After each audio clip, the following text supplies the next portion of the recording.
अनि हेलो साथीहरु, तपाईहरुलाई थाहै होला 2025 को डिबी खुल्यो भनेर। अनि तपाईहरु पनि डिबी भर्न चाहनुहुन्छ भने यसमा डिपी र फोटोको इम्पोर्टेन्ट धेरै हुन्छ। खास गरी यसमा धेरै चान्स हुन्छ डिपी र फोटोको कारणले। यदि तपाईहरु पनि डिबी भर्न चाहनुहुन्छ भने तपाईहरुलाई फोटो कसरी बनाउने अनि कसरी राम्रो फोटो आउँछ अनि कस्तो फोटो यसमा चाहिन्छ भने त्यो जान्नु धेरै जरुरी छ। अनि आज यस भिडियोमा बताउनुस् तपाईहरुलाई कति साइजको फोटो चाहिन्छ अनि कुन ठाउँमा अनि कस्तो फोटो खिच्नु पर्छ अनि कस्तो फोटो हाल्नु पर्छ त्यसको बारेमा आज भिडियो बनाएको छु। म पनि डिबी भर्न चाहनुहुन्छ यसपालि, त्यही भएर म पनि यस्तै तरिकाले फोटो बनाउँछु अनि म पनि यस्तै तरिकाले फोटो हाल्नेछु अनि तपाईहरुलाई सिकाउनु छु कसरी फोटो बनाउँछु। त्यसको लागि म ढिलो नगरिकन अब जाऊ सबभन्दा पहिला जानौं कि फोटोको रिक्वायरमेन्ट के हुन्छ। अनि तपाईहरुले सिम्पली यहाँ क्रोममा आएर यहाँ सर्च गर्नु पर्ने हुन्छ। यहाँ डिबी फोटो रिक्वायरमेन्ट यसरी सर्च गरेपछि तपाईहरु हेर्न सक्नुहुन्छ। यहाँ फोटोको रिक्वायरमेन्ट तपाई हेर्न सक्नुहुन्छ। When registered for the DB lottery, you must be submit a digital photo whose size is between 600 into 600 pixel and 1200 into 12 pixel। अनि तपाईहरुलाई 240 KB भन्दा माथिको फोटो हुनुपर्छ हाई क्वालिटीको।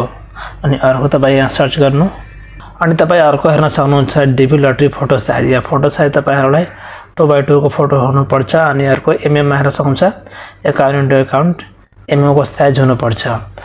अनि साथीहरु डिबीको लागि चाहिने फोटोको रिक्वायरमेन्ट तपाई हेर्न सक्नुभयो। अब जाऊ डिबीको अफिसियल टुलमा जहाँबाट तपाईहरु डिबीको लागि फोटो बनाउन सक्नुहुन्छ।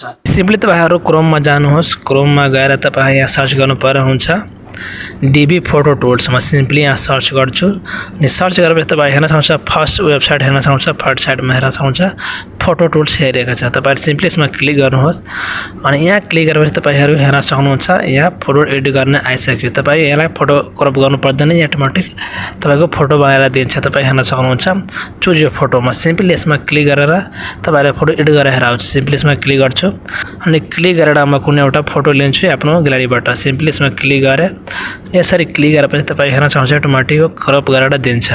तपाई हेर्न सक्नुहुन्छ र सिम्पली यसलाई म डाउनलोड गर्छु। सेटमा क्लिक गर्छु अनि यसरी क्लिक गरेपछि तपाईहरु सिम्पली यो अटोमेटिक डाउनलोड हुन्छ। यसमा क्लिक गरेपछि हेर्न सक्नुहुन्छ डाउनलोड भइसक्यो। तपाई सक्सेसफुली हेर्न सक्नुहुन्छ। तपाईहरु पनि यसरी फोटो यहाँ ल्याएर तपाईहरु अटोमेटिक क्लिक हुन्छ त सिम्पली तपाईहरु डाउनलोड गर्नुपर्ने हुन्छ। अनि तपाईहरु केही टाइम लिएर म केही रुल्सहरु छ यहाँ म त्यो बताउन गइरहेको छु। यहाँ कस्तो फोटो हाल्नु पर्छ, कस्तो फोटो यहाँ रिजेक्ट हुन्छ अनि कस्तो फोटो हाल्नु पर्दैन त्यसको बारेमा। त्यसको लागि सिम्पली तपाईहरु तल आउनुहोस् अनि तल आएर तपाई यहाँ हेर्न सक्नुहुन्छ पोज एन्ड एक्सप्रेसन। सिम्पली यसमा क्लिक गर्नुहोस् अनि यसमा क्लिक गरेपछि तपाई हेर्न सक्नुहुन्छ यहाँ कुन पोजमा तपाईहरुले फोटो खिच्नु पर्छ। तपाई हेर्न सक्नुहुन्छ टेढो हाँस्नु परेन अनि अनुहार चाहिँ माथि गर्नु परेन। अर्को हेर्न सक्नुहुन्छ ग्लास। सिम्पली यसमा क्लिक गर्छु अनि तपाईहरु यहाँ हेर्न सक्नुहुन्छ तपाईलाई ग्लासेस लगाएर फोटो लिनु हुँदैन। ग्लासेस लगाएको फोटो तपाईको रिजेक्ट हुन्छ। त्यस्तो खाले फोटो डिबीको लागि चाहिदैन। अनि अर्को रहेछ हेयर। सिम्पली यसमा क्लिक गर्छु अनि यसमा क्लिक गरेपछि तपाई हेर्न सक्नुहुन्छ कस्तो तपाईको मुख छोप्नु भएन, तपाईको मुख चाहिँ कभर हुनु भएन, तपाईको अनुहारमा कपाल आउनु भएन, तपाई यस्तो फोटो चाहिन्छ। अनि अर्को रहेछ साडो एन्ड लाइटिङ। सिम्पली यसमा क्लिक गर्छु। तपाई हेर्न सक्नुहुन्छ यहाँ तपाईलाई फोटो एडिट गर्नु पर्दैन। बडी फोटो एडिट गरेपछि बडी ब्राइट भएपछि तपाईको फोटो रिजेक्ट हुनेछ अनि तपाईको डिबी लाग्दैन। तपाई हेर्न सक्नुहुन्छ यहाँ नर्मल अनि नेचुरल फोटो चाहिन्छ यहाँ। अनि अर्को रहेछ ब्याकग्राउन्ड। सिम्पली यसमा क्लिक गर्छु।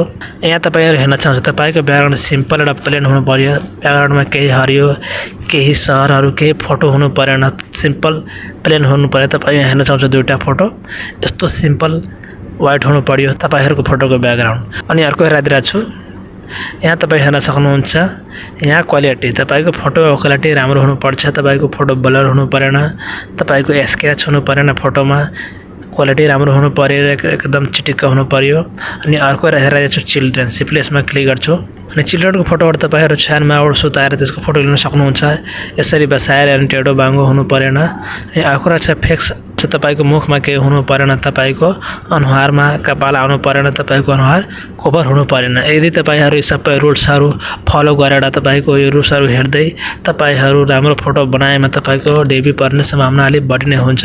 त्यही भएर तपाईहरु सबै रुल्सहरुको ध्यानमा राखेर तपाईहरु फोटो बनाउनुस् अनि नेचुरल फोटो बनाउनुस्। तपाईको डिबी पर्ने सम्भावना अलि बढी नै हुन्छ। तपाईहरु पनि यसरी फलो गरेर डिबी भर्नुहोस्। आजको लागि यही भिडियो थियो। तपाईहरुलाई भिडियो कस्तो लाग्यो? भिडियो राम्रो लाग्यो भिडियो लाइक गरिदिनु, मेरो च्यानल सब्स्क्राइब गरिदिनु। म यस्तै भिडियोहरु ल्याउँदै गर्छु।